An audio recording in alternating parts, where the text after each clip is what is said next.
Hola, un cordial saludo a todos. Mi nombre es Paul Torres, autor de esta disertación titulada Propuesta de una metodología para el diseño de circuitos formales de trail running en función de las rutas de carrera por montaña de Wikiloc, caso de estudio de la provincia de Pichincha. Bueno, ¿qué son esto de las carreras por montaña o el trail running? Este es el tema central de esta investigación, razón por la cual explicaré un poco, ¿no? El trail running es un deporte que consiste básicamente en correr por montaña, evitando en lo posible caminos asfaltados, atravesando así montañas, bosques, llanuras, etc. Bien, dada la importancia de considerar los aspectos técnicos y biofísicos en la planificación de una ruta de trail running, siendo que existen altos riesgos para el usuario, desde la ciencia geográfica, desde la geografía, es importante conocer nuestra pregunta de investigación, ¿no? ¿Cuál es el aporte del análisis espacial y los sistemas de información geográfica participativos para identificar los trayectos de carrera por montaña que siguen los usuarios de Wikiloc que permitan el diseño de una nueva ruta óptima para un circuito formal de trail running que respete los parámetros técnicos y cuente con las condiciones de seguridad internacionales?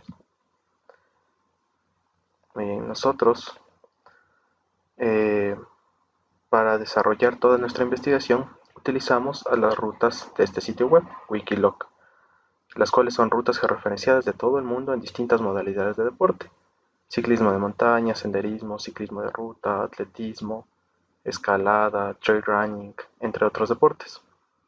Nosotros utilizamos únicamente las rutas de trail running que se han subido al sitio web Wikiloc, ¿ya? Utilizando así más de 450 rutas para ser posteriormente analizadas. Todas estas rutas posteriormente fueron caracterizadas y evaluadas, ¿no?, en función de algunas variables, las cuales iremos viendo más adelante. Inicialmente eliminamos a todas las rutas que se hayan realizado por fuera de la provincia de Pichincha, puesto que se encontraban fuera de nuestra área de estudio. Igualmente se eliminaron aquellas rutas que presentaban problemas con el trazado, que se encuentran aquí representadas en color rojo. También se eliminaron a las rutas que sobrepasaban el 20% de su recorrido sobre vías asfaltadas, ya que estas no podrían ser consideradas rutas de trail running, y se las puede ver representadas aquí también en color rojo, ¿no? Posteriormente se evalúa toda esta ruta en función a algunas variables como la distancia, la altitud, el grado de tecnicidad y exposición. Y aquí se puede ver la clasificación de las rutas en la provincia de Pichincha, ¿no?, en función de la distancia. Entonces encontrábamos rutas cortas, medianas y largas. Igualmente se clasificó a las rutas en la provincia de Pichincha en función de la altura y en función al grado de tecnicidad y exposición. ¿Para qué se las clasificó de esta manera? Para posteriormente realizar una etiqueta descriptiva de las rutas en función de la distancia, la altitud y la tecnicidad, ya que según el documento Trail Running Label Difficulty and Exposition, esta información debe ser mostrada al corredor siguiendo un orden determinado. Este es el orden, ¿no? El nombre de la carrera, la distancia, la elevación, la tecnicidad y la altitud. Esto se realizó utilizando algunas herramientas del programa ArcMap, ¿ya?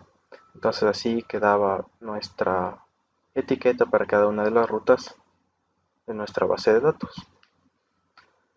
Posteriormente estas rutas fueron evaluadas, ¿no?, en función de algunas variables, entre ellas el porcentaje del trayecto que atraviesa terrenos de propiedad privada.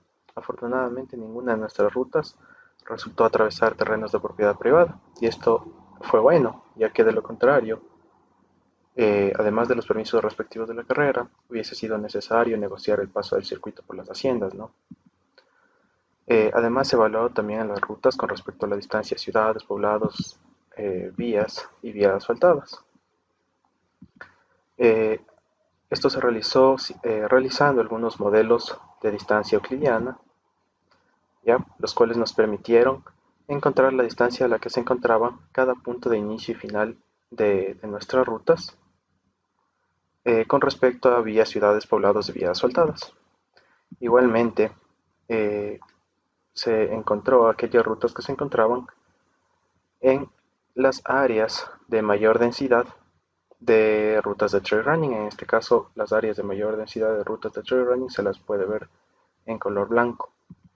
Igualmente, estos valores fueron traspasados a nuestros puntos de inicio y final de la ruta, ya que estas áreas de mayor densidad de rutas de trail running vienen a ser un indicador de los sitios que más frecuentan los deportistas que se dedican a este deporte.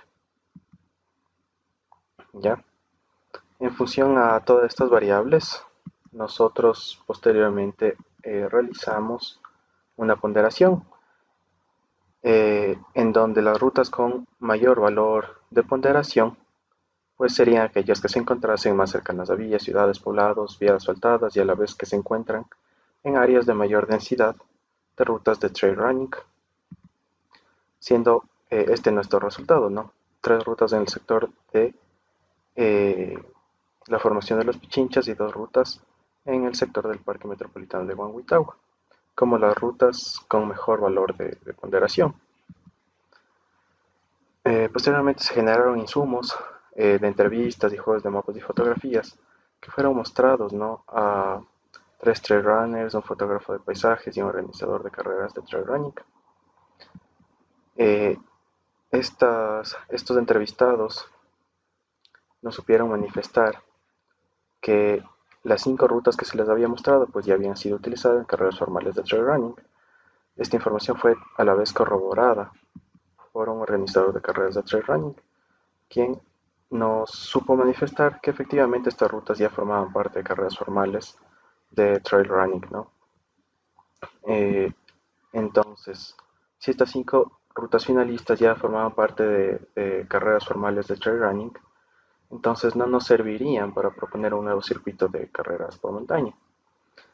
¿Cómo solventamos este problema? Pues se entrevistó a un organizador de carreras de trail running, quien en base al nombre de cada ruta y el trazado del circuito visualizados en el software ArcMap, logró identificar a aquellos trayectos que se utilizaban en competencias de trail running, ¿ya? Y todas estas rutas que el organizador de carreras logró identificar, pues fueron posteriormente eliminadas.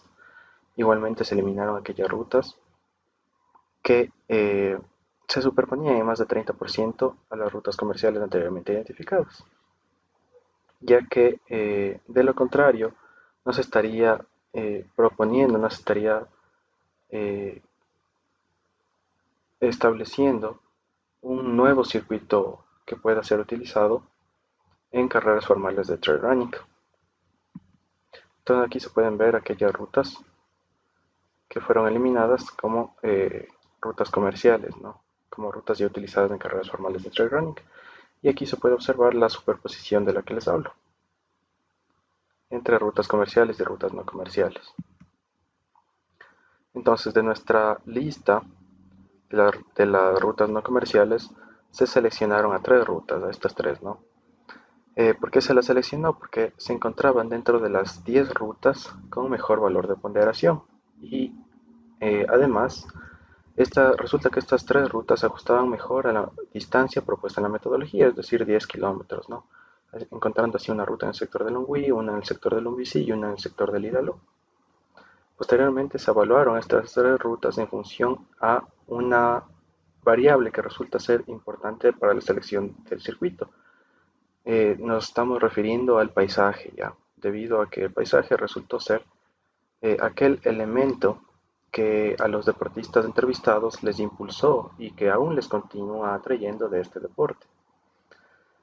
Esta evaluación del paisaje se realizó siguiendo el método de valoración subjetiva del paisaje por atractores, el cual trabaja con criterio de expertos. Nuestros 3 expertos eran un trail runner, un organizador de carreras y un fotógrafo de paisajes, a quienes se les mostró un juego de mapas y un juego de fotografías del paisaje de recorrido y el paisaje observado, ¿ya?, en cada una de las rutas.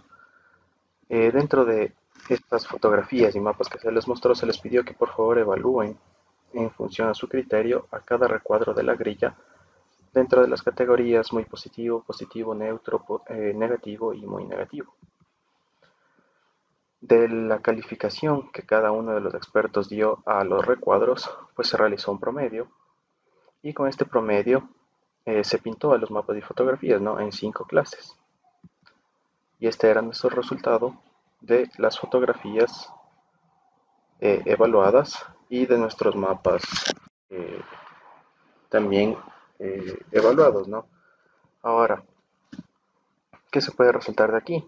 Que los deportistas calificaban como muy positivo aquellas áreas eh, del circuito que atravesaban eh, una parte más natural, ¿no? Mientras que calificaban de muy negativo, por ejemplo, aquellas áreas en donde se encontraban ciudades o elementos más antrópicos, más humanos, ¿ya? Estos mapas y fotografías fueron evaluados siguiendo esta matriz, con la cual seleccionamos aquel circuito que eh, contenía el mayor porcentaje de sus recuadros entre las categorías muy positivo y positivo. En este caso se seleccionó a la ruta 193 con el 93% de sus recuadros en las categorías muy positivo y positivo, ¿no? Esta ruta entonces resultaría ser el circuito no comercial que se encontraba más cercano a vías, ciudades, poblados, vías asfaltadas y además que tenía el mejor valor paisajístico evaluado por los expertos entrevistados. Bueno, ¿por qué se eligieron a estas variables para evaluar a las rutas de trail running del sitio web Wikiloc? A las vías se las eligió principalmente por el tema de la accesibilidad, ¿no? Para encontrar un circuito que se encuentre y sea principalmente accesible para quienes decidan participar en el circuito que se propone al final de esta disertación. Igualmente se eligió a la variable ciudades y poblados debido a que es este el centro en donde se encuentra la mayor cantidad de posibles consumidores, ¿no? ¿Y por qué se eligió a la variable paisaje? Al paisaje se lo eligió principalmente por el tema de que este es uno de los elementos atractores para quienes practican este deporte. Esto logramos establecer a partir de nuestras entrevistas a nuestros expertos, ¿no? Puesto que ellos manifestaban que es precisamente el paisaje aquello que les impulsó a practicar este deporte y aquello que aún les continúa trayendo de este deporte. Sobre esa ruta, nosotros posteriormente diseñamos un circuito de trail running en función de los parámetros establecidos por algunos organismos internacionales, ¿no? Entre ellos la Federación Española de Deportes de Montaña y Escalada, la FEDME. ¿Ya? Entonces, siguiendo sus criterios, nosotros establecíamos dos puntos de avituallamiento, uno en el kilómetro 4.89 de avituallamiento líquido y uno de avituallamiento sólido en el kilómetro 9.81. Igualmente se establecieron puntos de control de llegada y de salida, aquí en el kilómetro 0 y en el kilómetro 9.81. Igualmente se establecieron puntos de control de paso en el kilómetro 3 en un cruce y un punto de control de paso en el kilómetro 4.89 en un punto de avituallamiento, ¿no? También se estableció un indicador kilométrico en el kilómetro 5 con el fin de mostrar al corredor la distancia recorrida hasta el momento. Ya más adelante, la guía de la International Trail Running Association, otro organismo internacional, pues nos pedía un plan de seguridad y logística para este circuito, ¿no? Entonces, como parte de la información que se nos solicitaba, en el reconocimiento de los lugares de esta guía, pues era el perfil normal del recorrido, que se lo puede ver acá, ¿no? Este es el perfil del recorrido de la ruta que se proponía. Se nos pedía identificar los riesgos. Este era un tramo de terreno erosionado que de alguna manera pues podía llegar a representar algún riesgo de tropezón o caída para los corredores. Igualmente se nos pedía identificar un recorrido alternativo y su perfil. Este recorrido alternativo sería únicamente utilizado en caso de eventos meteorológicos extremos, ¿no? Que en el caso del Hidalgo sería una lluvia con presencia de granizo, ¿ya? En ese caso sería utilizado esta ruta debido a que tiene una pendiente inferior a la pendiente del perfil del recorrido normal. Más adelante también se nos pedía identificar o localizar eh, los medios de intervención de socorro, los cuales podían ser puntos fijos y puntos móviles. Nosotros establecimos como punto fijo acá una carpa de atención médica y como punto móvil cercano a nuestro terreno erosionado, el cual vimos la fotografía, a una ambulancia. Colocábamos cerca de este sector que podría presentar algún riesgo para los corredores a una ambulancia, ¿no? Igualmente se nos pedía localizar a los vehículos de repatriación. Estos vehículos fueron colocados en este sector, ¿no? Cercanos a un camino empedrado con tránsito vehicular bajo, con el fin de que el equipo que se encuentra en estos vehículos de repatriación pues también pueda dar aviso a aquellas personas, a aquellos vehículos que transiten por nuestra ruta de repatriación, que van a atravesar un tramo del camino con presencia de trail runners. Cumpliendo el mismo objetivo, se colocaron dos indicadores de ingreso a un tramo del camino con presencia de trail runners. También se colocaron indicadores para los corredores, ¿no? Un indicador de ingreso a un camino con tránsito vehicular bajo, aquí, y otro acá. Igualmente se definieron puntos de agrupamiento en la intersección entre nuestro recorrido normal y nuestra ruta de repatriación. Cabe recalcar que nuestra ruta de repatriación es la ruta que seguirán nuestros vehículos de repatriación en caso de que se deba repatriar o llevar algún corredor que desista de la prueba a nuestro punto de llegada. ¿Ya? Igualmente se nos pedía identificar los accesos a estos emplazamientos y los medios para llegar. ¿Cuáles eran los accesos a todos estos emplazamientos? Es decir, a los medios de intervención y socorro, a los vehículos de repatriación, a los puntos de avituallamiento, puntos de control. El acceso a todos estos emplazamientos pues era nuestra ruta de repatriación que conectaba con todos estos puntos, ¿no? Y la forma de transitar este camino era con un vehículo de tracción 4x2, no necesariamente 4x4. Entonces, así estos vehículos podrían repatriar a los corredores que desistan de la prueba hasta el punto de llegada. Igualmente, dentro de nuestro plan de seguridad y logística se nos pedía determinar la ubicación de los establecimientos de salud. Entonces encontrábamos al Centro de Salud La Merced como el establecimiento de salud más cercano. Igualmente encontrábamos a el, la unidad de policía comunitaria más cercana como servicio de socorro local y como locales de acogida para los participantes nos servían el estadio de la Merced y la cancha de baloncesto de la Merced, ¿ya? Que es un coliseo cerrado. Estos, eh, estos puntos de apoyo podrían servir en caso de alguna emergencia al momento de la carrera. Y en cuanto al balizaje del circuito, pues en todo el tramo de color amarillo solamente se podía señalizar con cintas y banderas, no con pintura, debido a que se encontraba en un área más natural del circuito, ¿no? Mientras que esta pequeña área de color naranja podía ser señalizada con pintura debido a que atravesaba una vía asfaltada. Entonces es prácticamente la planificación de un circuito, ¿no? Lo que hemos visto en esta última sección, en esta última parte.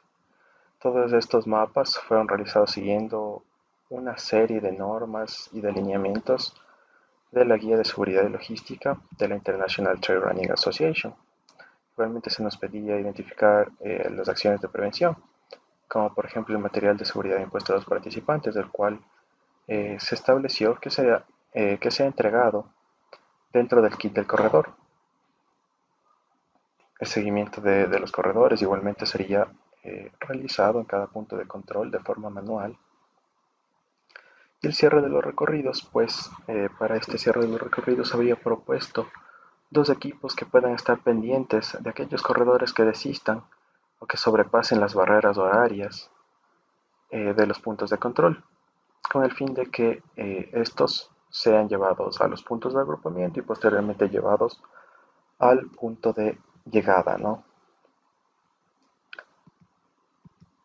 Esto sería prácticamente todo. Como conclusiones, pues a partir de esta disertación, a partir de utilizar nuestras herramientas de análisis espacial, nuestras herramientas de sistemas de información geográfica, ¿no? Herramientas muy geográficas, hemos logrado identificar aquellas rutas de trail running que se encontrasen más cercanas a villas, ciudades, poblados, vías asfaltadas, que se encontrasen en un área eh, de mayor densidad de rutas de trail running, que como les indicaba, este es prácticamente un indicador de los sectores que más frecuentan estos deportistas.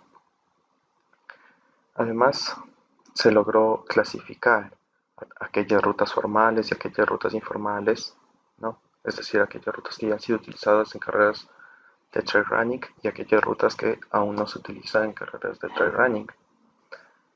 Rutas con las que nosotros terminamos trabajando, ¿no? Eh, con todo esto se logró proponer un circuito de trail running, se logró diseñarlo siguiendo los lineamientos de organismos internacionales, como el Reglamento de Carreras por Montaña de la FEDME o la Guía de Seguridad y Logística de la International Trail Running Association, ¿no?